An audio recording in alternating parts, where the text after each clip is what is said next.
It's time for another riveting episode of Playing Stupid Games. How long are we supposed to wait? This is Double Dee, my mama from Marjorie, and I am out on location, but you blow my mind. Hey, player. Welcome to Tea Time with Double Dee. I'm Double Dee Mother from TikTok. How are y'all doing? You guys, I am so excited to share with you all tonight. We've had a very riveting day with some emotional moments and some funny moments, but it's been an overall emotional day with this select committee hearing that started off the day, and it started us off on an emotional road. And I must say, I was in tears for most of this hearing with the Capitol Police. As we know, the January 6th Select Committee hearing was today. The 9/11 style commission was axed by the Republicans back in May. So Nancy Pelosi developed her own committee, and she tried to do it with the Republicans, but Kevin McCarthy refused it. He didn't want to do it because Nancy Pelosi refused to seat the Jims. That's Jim Jordan and Jim Banks. I don't think she was wrong for not seating Jim Jordan, because we all know that Jim Jordan is likely going to be called to testify. If Benny Thompson is really going to stick to his guns and members of Congress are not off limits, then he definitely should be called to testify. So today we had the hearing, and it was about 4 hours long. They interviewed Capitol Police Officer Aguilino Vanell, Capitol Police Officer Harry Dunn, Metropolitan Police Officer Michael Bayonne, and Metropolitan Police Officer Daniel Hodges. These police officers are heroes, and they're very brave for coming forth and giving their testimony. And they're doing this because they really want to get to the bottom of what happened. They don't want this to happen again, and they also want people to stop with this misinformation. That's what I gathered from the reason why they were doing this. And all of them echoed each other when it was, I'm doing this because I don't want it to happen again, and I really want us to get to the bottom of why this happened. I'm sure some of them probably have an inkling of why it happened. You can kind of see that come out in their testimony. They all mentioned Frumpy Dump at some point. So I'm pretty sure, they all have an inkling about why it happened. They were out there, they were listening to the people, so they know why the people were doing it. So, there was a new video at the beginning of this hearing. After Benny Thompson gave the opening statement, I believe Liz Cheney, she also gave some statements, and then they played the, then they played this new video. And I wanted to show you all what the members of Congress was actually, their reaction to this video as it was being played on the screen. If I give this up, they're going to have to run after at least this capital we can defend. We got to hold what we have. Hands off. Yeah. The fuck?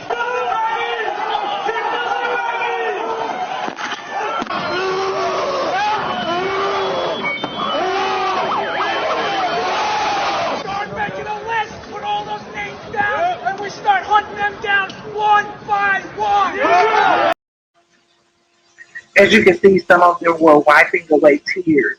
Some of them were covering their mouths. They were so, captivated by what was going on the screen, and with good reason. I'm going to show you some of the video that was playing on the screen, and this was entered into evidence, and some of this footage is new to us.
that portion there, that was actually one of the police officers that was there. That was Metropolitan Police Officer Daniel Hodges. He was one of the ones that testified, and that was him that was being crushed there. So, the testimony from uh, this testimony from these police officers, it was hard to listen to, but it was something that was necessary. There were moments in it that I appreciated, and there was moments in it when I just had to just lower my head and just say, "Oh my gosh, I can't believe that this happened." One of the most, you know, one of the most riveting portions of it for me was the testimony by Michael Fayon, the police officer Michael Fayon. He had a message for members of Congress, and he wanted them to hear it, and he made sure that they heard it, and I I was very captivated by him, and I believe he had a lot of emotion from not being um, taken seriously and not being met with when he tried to meet with Kevin McCarthy. Kevin McCarthy refused to meet him before they voted on the 9/11 style commission. So I believe he wanted to get this point across, and he damn sure did that. What makes the struggle harder and more painful is to know so many of my fellow citizens, including so many of the people I put my life at risk to defend, are downplaying or outright denying what happened. I feel like I went to hell and back to protect them and the people in this room. But too many are now telling me that hell doesn't exist, or that hell actually wasn't that bad. The indifference shown to my colleagues is disgraceful. My law enforcement career prepared me to cope with some of the aspects of this experience. Being an officer, you know your life is at risk whenever you walk out the door, even if you don't expect otherwise law-abiding citizens to take up arms against you. But nothing, truly nothing, has prepared me to address those elected members of our government who continue to deny the events of that day, and in doing so, betray their oath of office.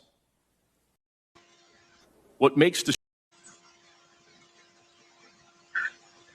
So yeah, he had a point he wanted to get across, and he definitely did that. And I feel like it was long overdue. He needed to say that, and he definitely did a very good job banging on that desk, letting us know he was serious. And I was captivated by him. He spoke about how the insurrectionists would not let him up until he screamed he was a father. They knocked him unconscious. He was unconscious for 4 minutes. He spoke about him having a concussion, post-traumatic stress disorder, uh, having a traumatic brain injury, and also having a heart attack as a result of what happened that day. I don't know how anyone could sit there and listen to what these officers were saying and not be just completely just heartbroken by what they went through.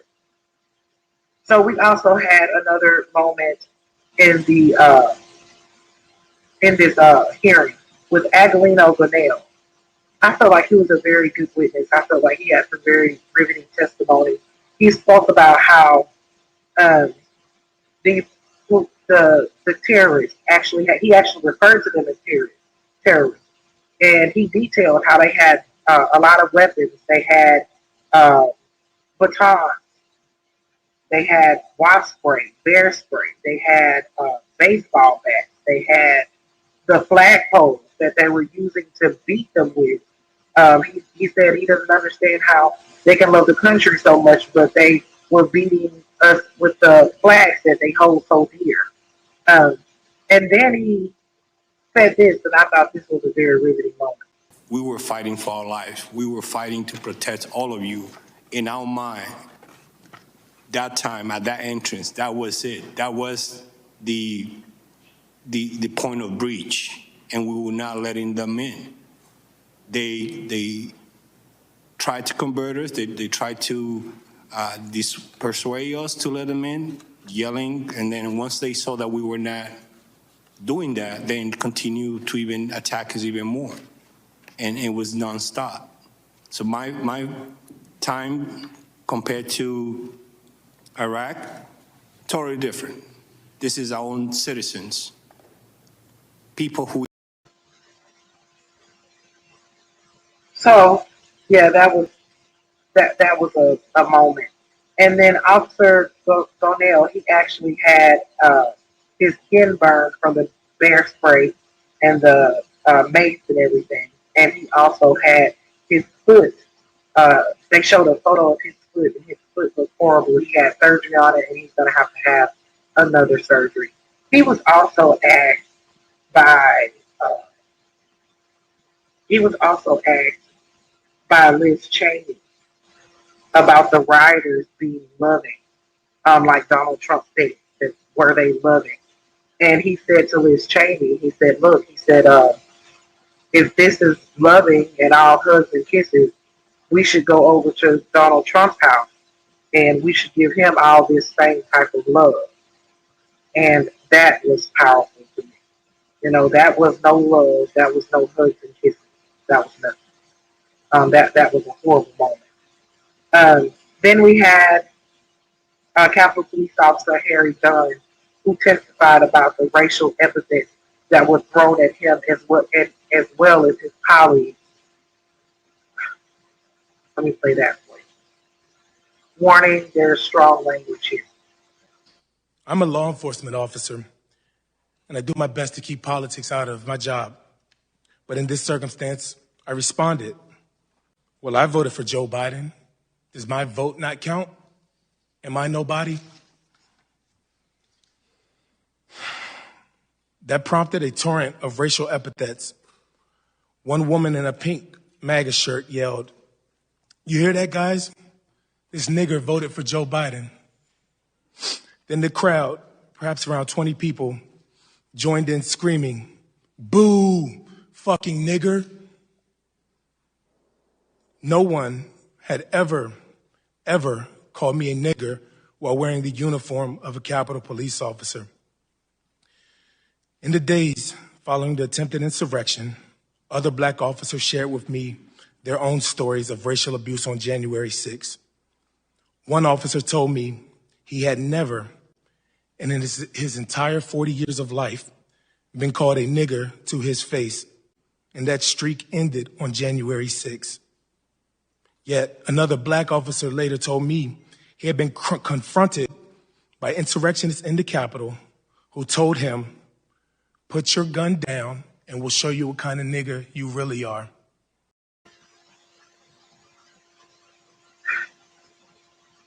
Yeah, so that was a hard moment. That was that was a hard moment to hear that he was called the N-word, that these officers were called racial epithets, was completely disgusting. You know, it's not surprising because these are the type of people that Frumpy Dumps attract. But it's still disheartening. So a common theme throughout this was the name of Frumpy Dump. His name was mentioned several times as, they were saying that these people were sent there by Trump. They were saying, hey, I was invited here by Frumpy Dump. He wanted me here. You know, I'm here to take back the country for Frumpy Dump, 1776.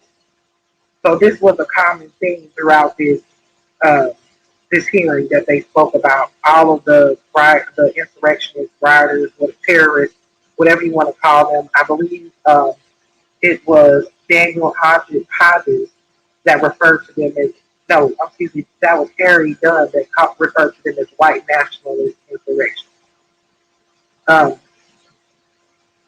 So after that, they asked some questions, and Adam Kissinger could barely get through his questioning. Stephanie Murphy, she also thanked them.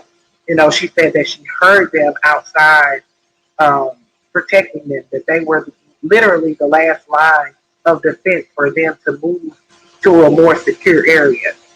So they were all the members of the select committee were very thankful for them and really showed their gratitude. You know, before they even started asking questions, they were thanking them for what they did and telling them that they were heroes and that's what they deserve. Um, so, the hearing took about 4 hours. After the hearing, Benny Thompson, Liz Cheney, all of the members of the committee were gathered outside. They spoke about what was the next move for the hearing, for the committee. They said that Benny Thompson actually stated that, they have a 7-week break coming up.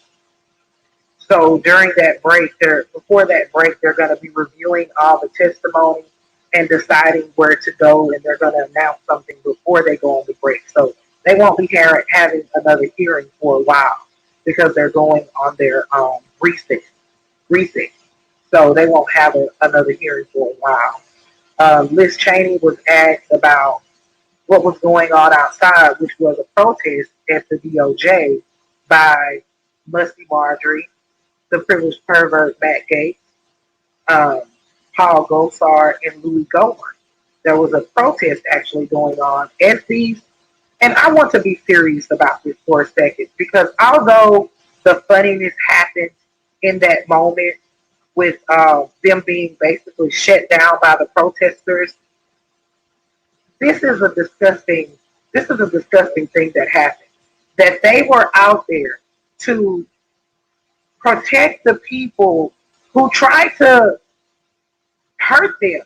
Maybe not them per se, not Musty Marjorie, and maybe they weren't going in to hurt them, but their colleagues, because at the end of the day, they're all colleagues, and at the end of the day, we're all Americans. So you have these insurrectionists that were coming in here, had the gallows outside to hang people, and you're outside when these police officers risk their life for you, and you're outside trying to protect the insurrectionists by saying they're not getting treated fairly and given due process outside of the DOJ. You're saying that the DOJ is withholding pertinent evidence that these insurrectionists need to prove their innocence, I'm assuming. How disgusting can you be? In one building, you have the police officers that saved your life and the life of many of your colleagues testifying to how badly they were hurt and what really happened on that day. And you are just a few yards away saying that the people that are responsible for this are getting treated unfairly because they aren't privy to certain information and because they're not given a fast enough trial. They're not able to get out fast enough. It's completely disgusting, and what happened to them, it should have happened to them, but it should have been worse than what it was. I'm talking Musty Marjorie and the privileged pervert, the way they got ran off. That was a complete disgusting display. I want you guys to check this out. Somebody take them away. The media, you saw what happened here. The left shut us down. Yeah. They hate free speech. They hate free speech.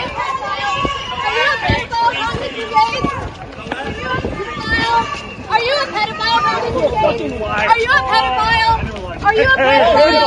Are you a pedophile? Are you a pedophile? Get back. Are you a pedophile, Congressman Gaetz? Are you a pedophile? Congressman, are you a pedophile? Are you a pedophile, Congressman Gaetz? Are you sure? What? Y'all, that lady, are you a pedophile? Are you a pedophile, Congressman Gaetz? And that woman asked that over 10 times. That shit was so funny. Matt Gaetz looked like he was beat red. He looked like he wanted to whoop some ass. He was so pissed. Y'all, that was so funny. In the way y'all saw the big Trump, like the guy had the costume where it was a big head, and it looked like a sheet. It was up on his shoulders, and it had a tie and everything, like it was supposed to be Trump. That was completely. It was deserved. That action was deserved. They shut that whole damn thing down, and as they should. The only person that got to talk was Paul Gosar. After Paul Gosar talked, Musty Marjorie tried to get up there and say something, and they booed her ass right on out. That man started blowing that damn whistle, and that was over with for them. I swear, y'all, I played that shit like 5 or 6 times. I was like, did this happen today? I was like, oh my goodness, and I immediately made my TikTok about it because I had to share that with y'all players. That was a complete disgrace. They deserve that, but they deserve even more for this disgusting bullshit that they were doing. I cannot. But so yeah, they were out there trying to do that. Then you had also Elise Stefanik and Kevin McCarthy. They had a press conference. It was before the hearing. I was supposed to show you it before, but I forgot till I just saw it. Elise Stefanik actually had a press conference today with Kevin McCarthy. Jim Jordan was out there. Jim Banks. There was a few others that were out there, but I want you to pay close attention to what Elise Stefanik has to say. She is the new leader of the Republican Party, I guess you'd say. There is a reason that Nancy Pelosi is the most disliked elected official in America. She always puts her own partisan politics over what's best for the American people. She's an authoritarian who has broken the people's house. She is a lame duck speaker, and everyone knows it. The reason why Nancy Pelosi is refusing to seat accomplished and well-respected hardworking Republicans like Jim Jordan and Jim Banks is because she doesn't want the American people to know the truth or learn the facts. She doesn't want a fair or bipartisan investigation. She wants a political one. It is a fact that in December of 2020, Nancy Pelosi was made aware of potential security threats to the Capitol, and she failed to act. It is a fact that the U.S. Capitol Police raised concerns, and rather than providing them with the support and resources they needed and they deserved, she prioritized her partisan political optics over their safety. The American people deserve to know the truth that Nancy Pelosi bears responsibility as Speaker of the House for the tragedy that occurred on January 6th. And it was only after Republicans started asking these important questions that she refused to seat them.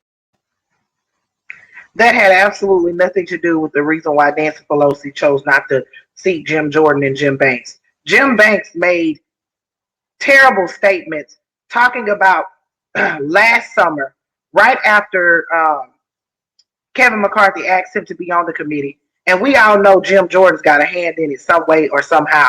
How the hell are you going to have somebody on the committee that to investigate something that they were in? How are you going to have somebody investigate something that they're going to actually be investigated for doing?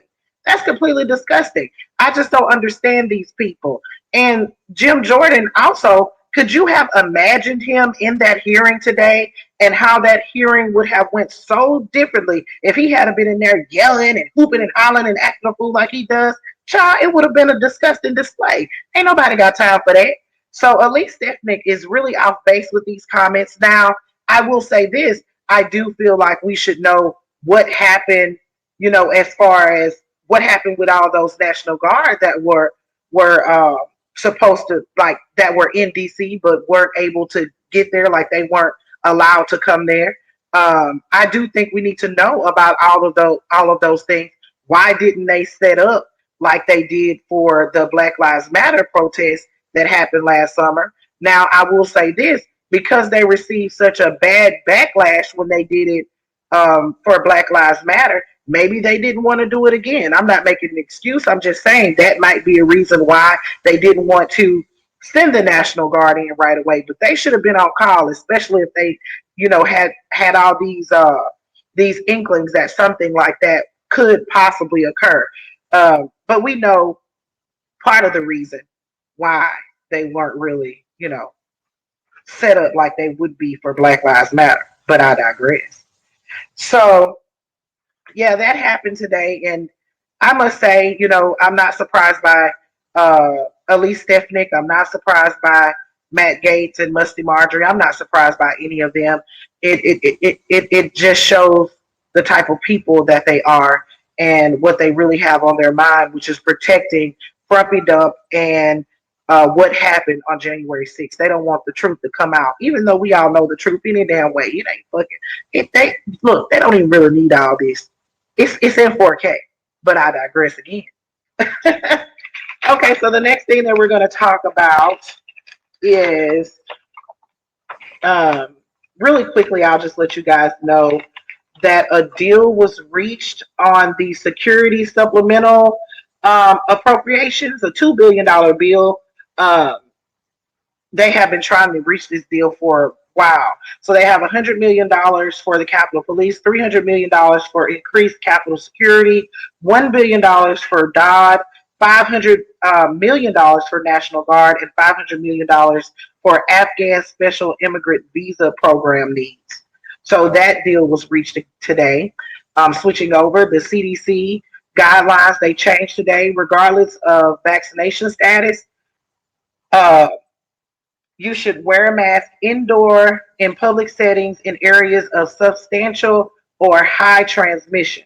And then also, if you have students K through 12, they must wear masks. You know, I'm sad about that portion of it, that the K through 12, they have to wear masks at school. I'm just simply sad about it for the children. That's a sad, thing to have to wear masks at school. I remember being so excited about school and getting all dressed up and cute and everything, and then now you got to wear a mask. But it is what it is, honey. Got to do what you got to do to stay safe. Will your kids be wearing masks? Let me know in the comments. And the last thing that I'm going to talk about tonight is the DOJ has declined to defend Mo Brooks in civil litigation brought by Eric Swalwell. The lawsuit alleges that Mo Brooks instigated the January 6th insurrection, so the House counsel will not defend him. So basically, Mo Brooks was trying to get free defense. He was trying to pull a Frumpy Dump. When Frumpy Dump was president, the DOJ always had to defend him, and all the fucking lawsuits that would come about as a result, like things he would do when he was president, the DOJ would have to defend him because he's president. So Mo Brooks was trying to say, oh, well, since I'm a member of Congress, when I got up there and said that dumbass shit on January 6th, I was performing in my capacity as a member of Congress. So that means the House counsel should defend me, and I shouldn't have to pay for an attorney. Baby, the DOJ said, hell to the no. We will not defend your ass. You're going to pay for your own attorney and defend yourself against Eric Swalwell. And I must say, I'm excited about it. I want his ass to pay overtime. It don't make no sense. And don't try to use no campaign money either, because the FEC going to be watching that ass. I can't stand Mo Brooks. And he really deserves to be one of those people that are called for questioning at this January 6th select committee hearings. When they start getting members of Congress, they better question Lauren Bobblehead. They better question Madison Cawthorn, Meathead Manning. They better message Josh Holland with his fist pumping ass.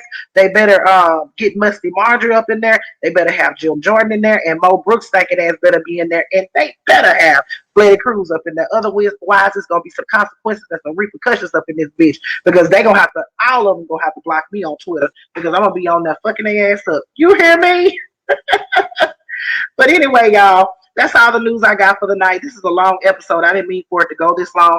And my crazy ass done had to record this 3 different times because I kept fucking it up. So if this one is fucked up, y'all better just take it as it is and just love it and charge it to my mind and not my heart. I love you guys. I hope y'all have a good night. And thank y'all so much for joining me for tea time. Make sure y'all come back and join me again. And make sure you subscribe if you have not subscribed. Follow me on Instagram, Twitter, TikTok. And y'all have y'all stuff a lovely night. Good night, y'all. See you next time. Bye.